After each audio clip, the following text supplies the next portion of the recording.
এই যে একা একা চলাফেরা করছেন, জীবন নিয়ে শঙ্কায় ভুগেন না কখনো? যে আমার পরিবার সবাই তো, আমি আমার মাকে বলেছি যে দেখো, মানে আমরা যে লড়াই নেমেছি, আমার একটা মনে হয় কি, কোনো রাজনীতিবিদের না বাসায় মৃত্যুটা হইতে পারে না, এটা কোনো ভালো মৃত্যু না। যিনি রাজনীতি করেন, যিনি লড়াই করেন, যিনি বিপ্লবী, যিনি সংগ্রামী, তার মৃত্যুটা হবে একটা সংগ্রামের মধ্য দিয়ে, একটা রাজপথে, একটা গ্লোরির মৃত্যু। আমি তো ভীষণ ভাবে প্রত্যাশা করি, আমি ছোটবেলা থেকে এই স্বপ্নটা দেখি, অনেক জায়গায় বলেছি যে একটা তুমুল মিছিল হচ্ছে অন্যায়ের বিরুদ্ধে, সেই মিছিলের সামনে আমি আছি, কোনো একটা বুলেট এসে আমার বুকটা হয়তো বিদ্ধ করে দিয়েছে, এবং সেই মিছিলে আমি হাসতে হাসতে আমি শহীদ হয়ে গেছি।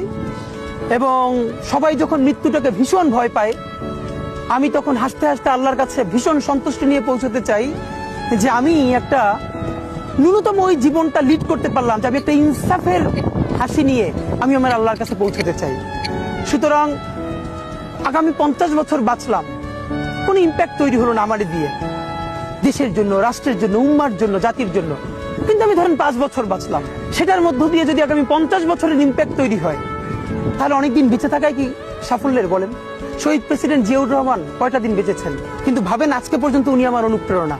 হাঁটতে হাঁটতে আমার পা ফুলে যায়।